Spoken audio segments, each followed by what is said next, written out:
What is up, ladies and gentlemen, and welcome back to another video. And it is a big one. It is a big one because it is the return of the champions. The round of 16 first leg knockout round of the Champions League is here, ladies and gentlemen, where our beloved FC Barcelona will be going away to St. James Park to go up against Eddie Howe's Newcastle United for the second time this season.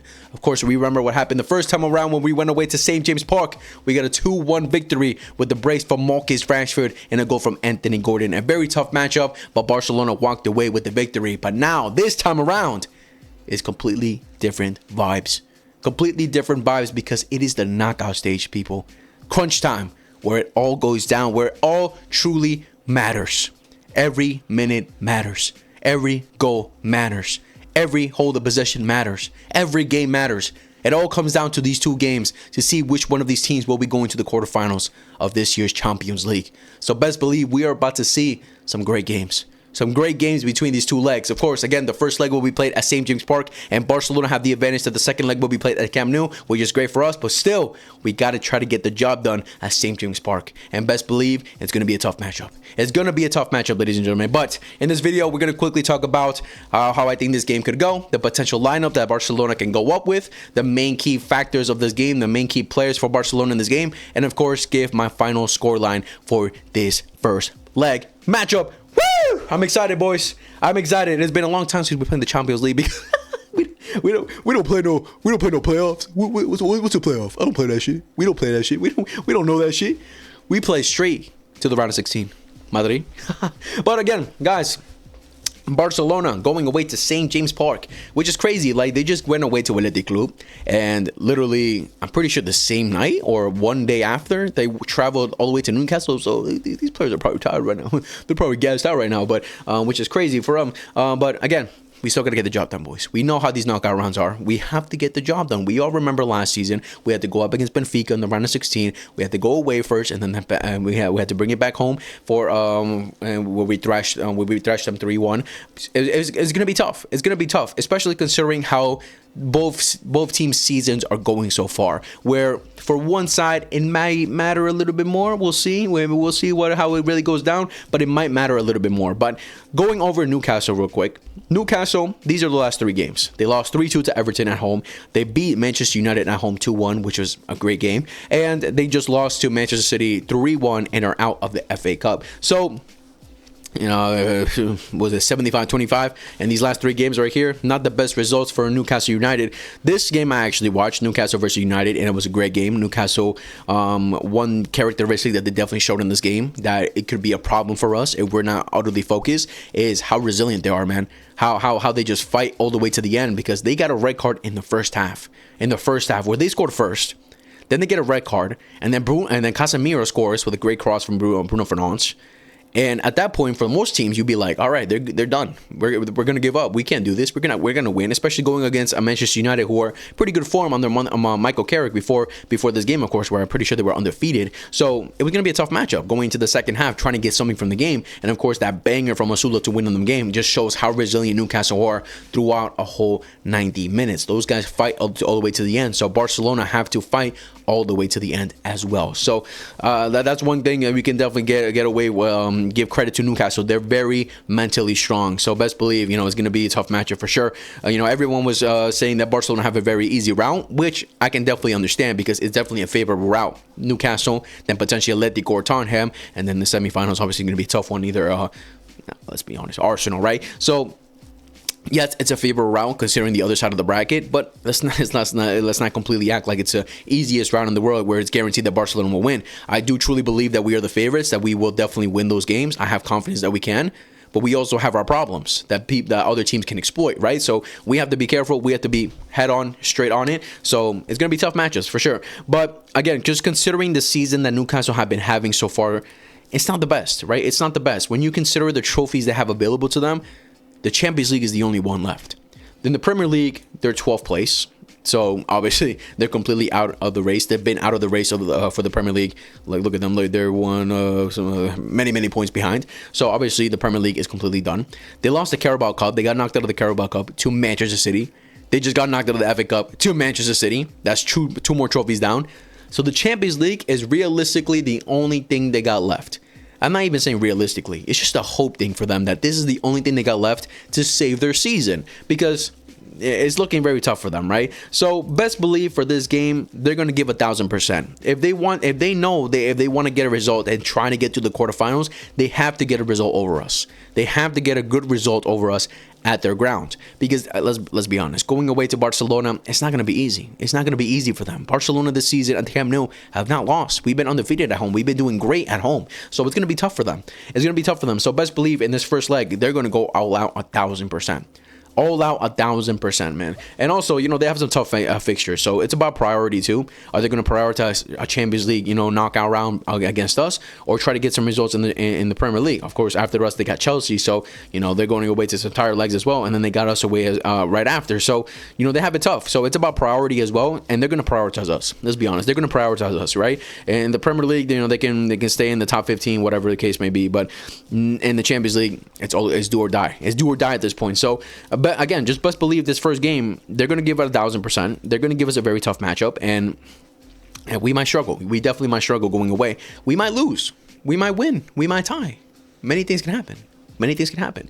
But of course, going over Barcelona's recent form, we of course have been doing pretty well. You know, beating Athletic Club as of recent, a very tough matchup going away to San Mamés, a 1-0 victory from a golazo from Lamine Yamal, a 3-0 victory against Atletico Madrid. You know, the remontada game where we almost made the remontada of dreams to get to the final of the Copa del Rey. Of course, it didn't happen in the end, but still, that was an incredible game from Barcelona. A 4-1 win against Villarreal, which was going to be another tough matchup considering Villarreal in third place, and of course, they wouldn't give us a tough matchup for our potential league title race. So, you know, three, tough matches, and Barcelona walked away with the victory in each one. So, Barcelona going in with some good momentum going into this matchup against Newcastle. So, you know, that's some good news from Barcelona right there.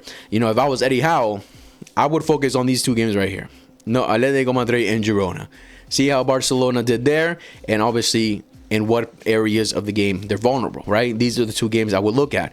But at the same time, we were missing some key players, and those key players will be back. Of course, we also got to think about the key players that Barcelona will not be having for this game as well. But listen, guys, when it comes to this match, it's going to be tough, man. It's going to be a very tough matchup. We all know that this game is about... We remember how the first leg went, where they gave us a very tough game. They pressed us very high from the beginning, especially when you consider their stadium, man. Their atmosphere of that stadium is incredible, man. They have incredible fans who just roar up the stadium throughout a whole 90, especially when Newcastle are doing well. We saw every time Newcastle won a tackle against us, won a throw-in against us, took a shot even. The fans just roared them up. They just hyped them up. You know, even those last couple minutes where they scored around the 90th minute and they were looking at trying to get a tie, they gave us some pressure. The fans woke up and they gave us some pressure. Of course, thank God we had masterful Pedri Gonzalez who controlled the last 8 minutes for us, but it was still tough. You know, it was looking like, okay, maybe potentially they can get something, right? So Newcastle are a team that go off of vibes, go off of, the atmosphere of their team. They're a very resilient team, very strong-minded team. So best believe they're going to give us some problems, right?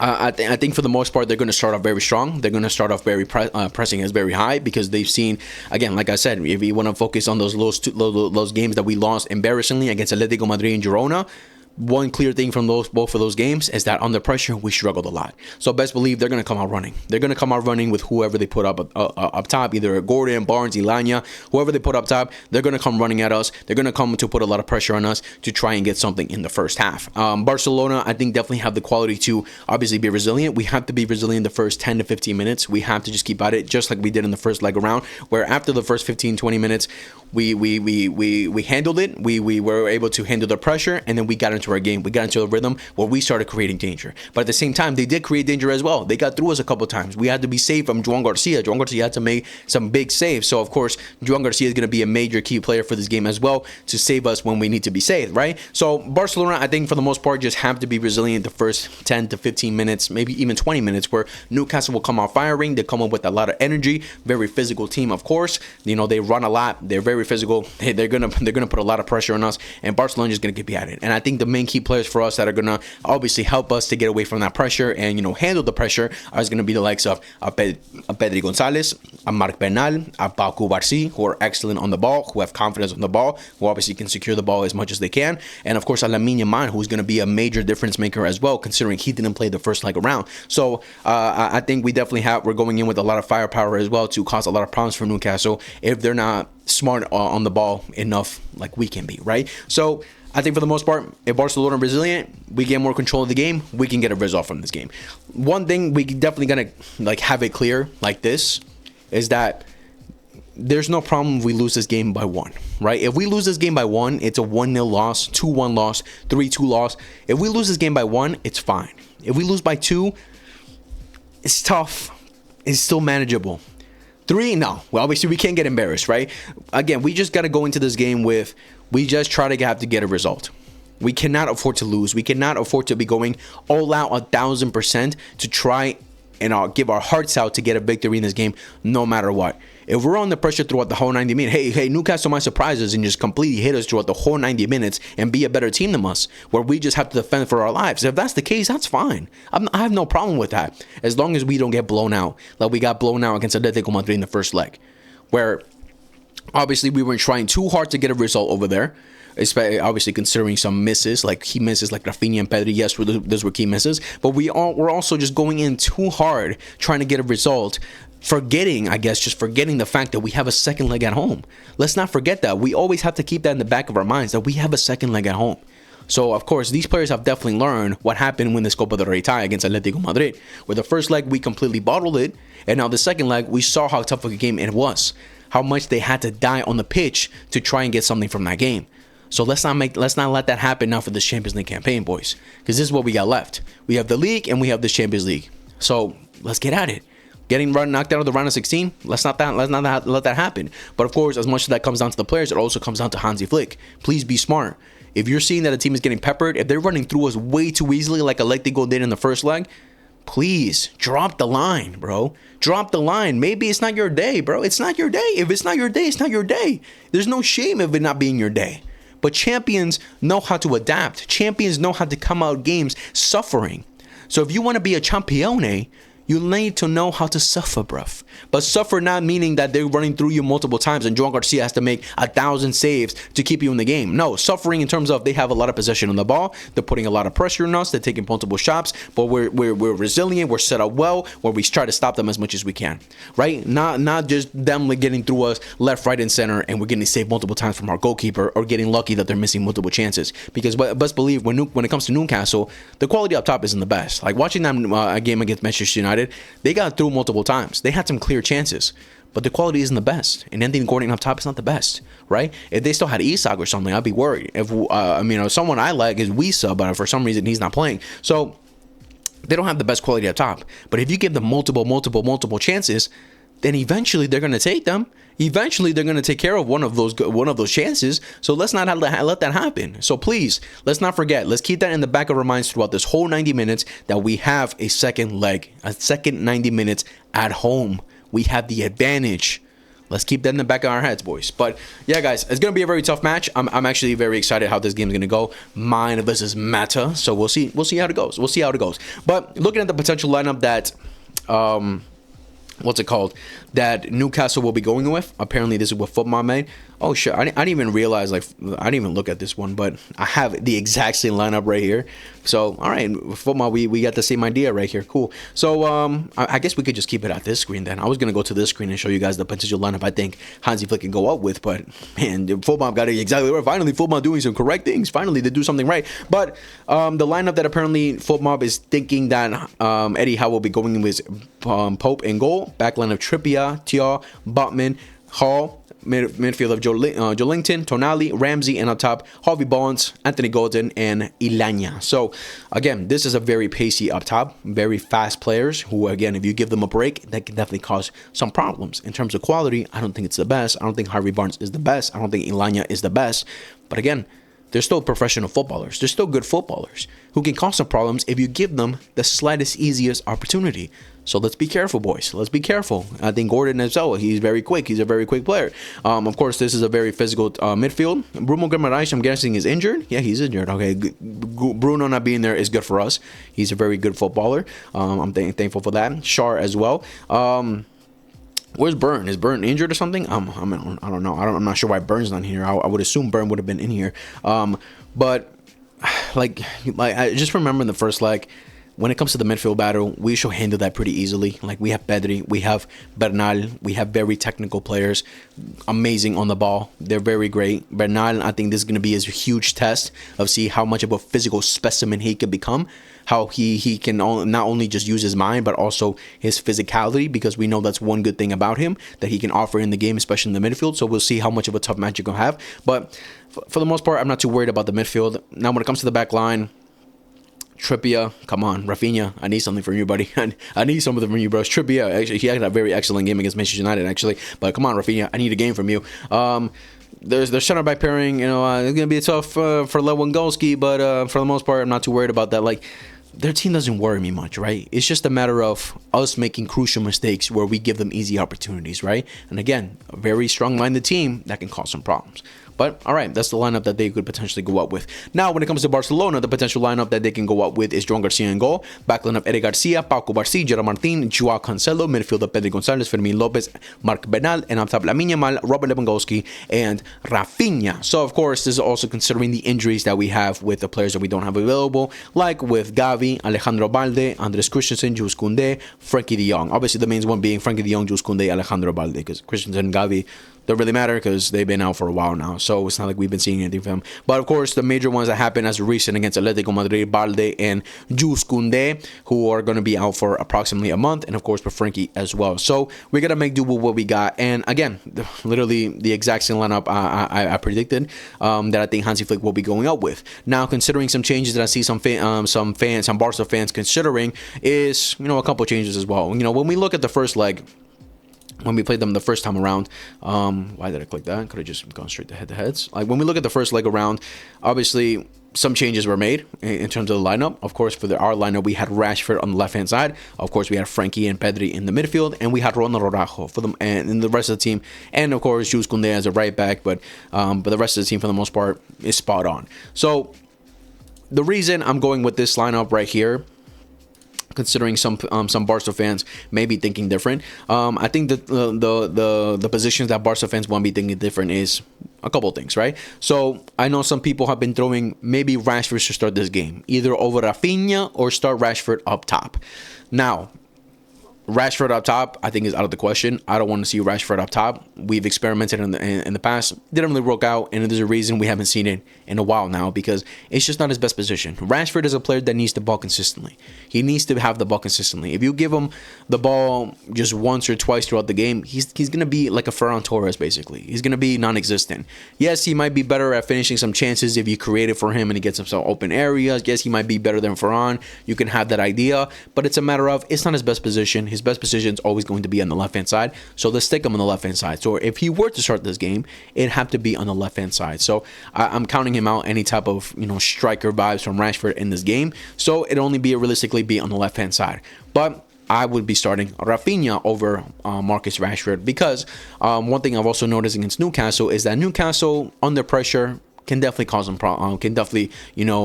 we can cause some problems for them as well. Under pressure, they're not the best either.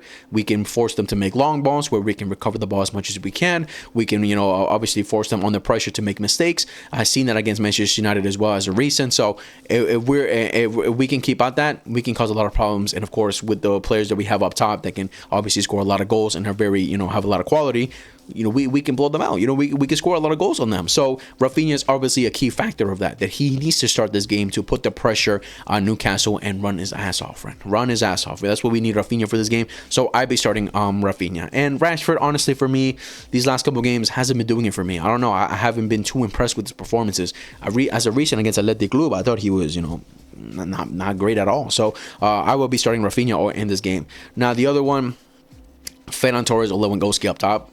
I'm sorry, I don't want to see Ferran, man. I do not want to see Ferran, bro. Like, it's not even a matter of hate. It's just a matter of, listen, we need some quality up top. We need someone that can guarantee us something. And Ferran has not guaranteed. How long has it been now, boys? 7-8 games now. Like, it's not good enough. It's not good enough for a striker for Barcelona. I think it's been 7 to 8 games now that Ferran Torres has not scored a single goal. Look at this, boys. He hasn't scored a goal in a long time. So he hasn't scored a goal since Elche, January 31st. Over a month since he's last scored a goal. So I don't want to see him start this game, bro. I'd rather him come in against tired legs where he can cause some problems against Newcastle, because of course at his best he can definitely be a menace. He can definitely be a nuisance that Newcastle's defense will have to deal with, but not to start, bro. That's just not to start, man. I'd rather have a Lewandowski who's probably half fit right now, where I know if I create even the slightest of a difficult chance or even a clear chance, he's most likely to score it over Ferran Torres. In this game, where there's no room for mistakes, there's no room for, oh, we almost did it, we were so close. No, it's a matter of we have to get it right. We have to get it right. We have to get it spot on. We have to score. We have to win. So I'd rather have Lewandowski up there, and then bring in Ferran Torres against tired legs around the 60th minute, something in there. You know, also considering how long Lewandowski can obviously play. Of course, it's not like he suffered a major injury throughout his body or anything. It was probably, I think it was like an eye injury, right? So it's not something major, but of course we don't want to risk, you know, any type of, you know, dangerous thing happening to him. So he might not play the whole, he obviously won't play the whole game. So bring in Ferran around the 60-something, 70th minute, and he can cause some problems there. Right? I've seen some people throw in Rashford on the left, Rafinha up top. Against the same thing. Rafinha up top, come on, it's not going to happen. It's not his best position.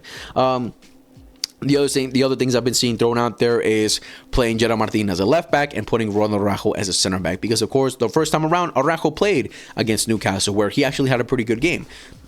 But we also have to understand one thing: Araujo, the first leg against Newcastle, the first time we played Newcastle earlier in the season, is completely different to the Araujo that we know now. It's completely different, and it's also a matter of just seeing these last couple games. It's clear to me that Hansi Flick just doesn't trust the guy. He doesn't trust him.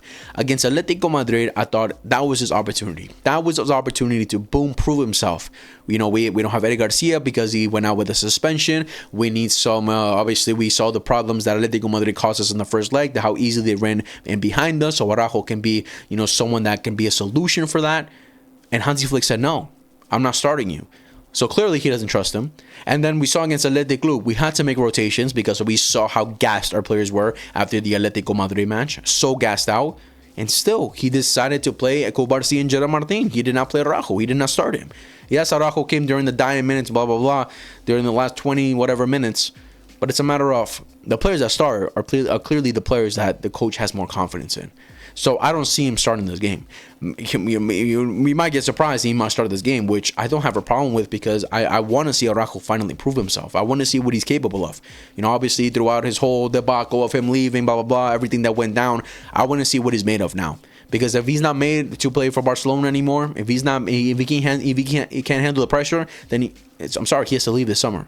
That's just how it is. So again, if he starts, all right, fine. I'm not gonna have a problem with it. You know, obviously with the physical players that they have, and obviously the threat in behind that they can cause. You know, he can be a solution for that. But realistically, I don't see him starting this game. I think Hansi Flick will be going with Cubarsí and Gerard Martin. Now I can understand why people will put Araujo and have Gerard Martin on left instead of Cancelo, because Cancelo is still a player that defensively isn't the best. These last couple games he's actually done pretty well. You know, he's done very well. But obviously there's still lingering moments where you're like thinking defensively he's not the best yet. And going up against Anilanga, who obviously is very quick, very pacey, skillful at times too, he can cause some problems against Cancelo, right? So I think Cancelo is mostly there just, you know, in terms of balance of what we can have, considering the players we have available for us who can play in that position, and the lack of trust that Hansi Flick has as of right now for Ronald Araujo. That's just how I think of it. But yeah, that's the lineup that I think. If you guys think differently, let me know in the comments down below. But to finish this off,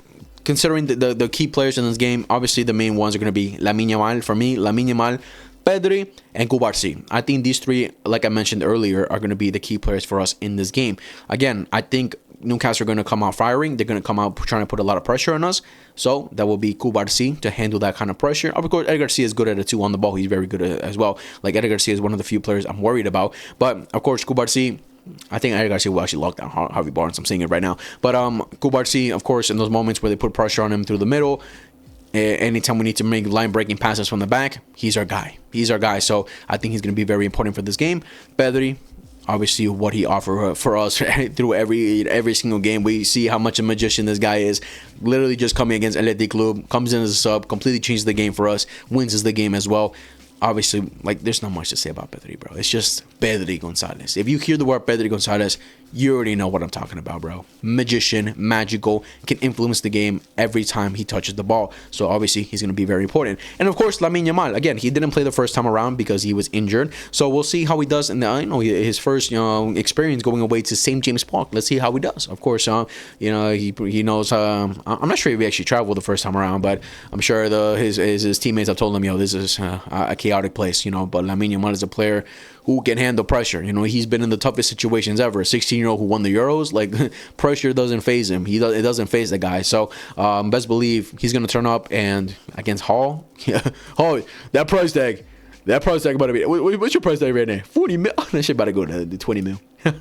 half price off for Hall after this game. But yeah, I'm expecting a big game from Lamine Yamal as well. So these are the 3 players I'm looking at as key players for this game. But yeah, guys, to finish it off, the final result, the score line, how I think this game is gonna go. Woo! 2-1 again. 2-1 again. Fuck it. I'm gonna say 2-1 again. I'm gonna say we win 2-1 again. I have a feeling they'll score first, and then we score 2. That's just how I see it. I think we'll win 2-1 again. Maybe a little 3-1. Who knows? But I think we'll win. I think we can get a victory. Again, if we lose by 1, and we end up tying, perfectly fine with me. I won't be disappointed. Of course, the only thing I will be disappointed is how the team, showed themselves in the game. But if we were to lose by 1, if we were to tie the game, I won't be disappointed. I won't be pissed off. But hopefully we do get a result, so to make life easier going away to going back home to the Camp Nou, hopefully. But I have confidence in this team, man. I have confidence in this team. I think we're the better team. I think we have the better quality, and I think, of course, the more pressure is on Newcastle, because this is all they got left.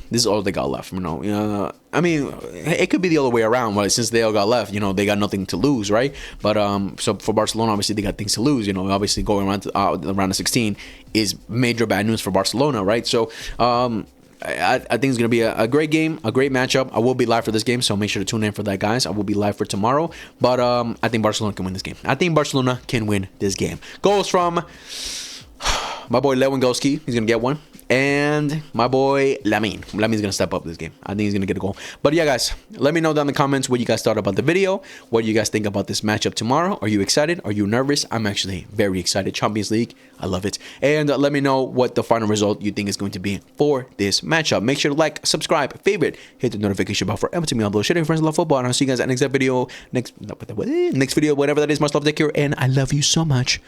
Peace.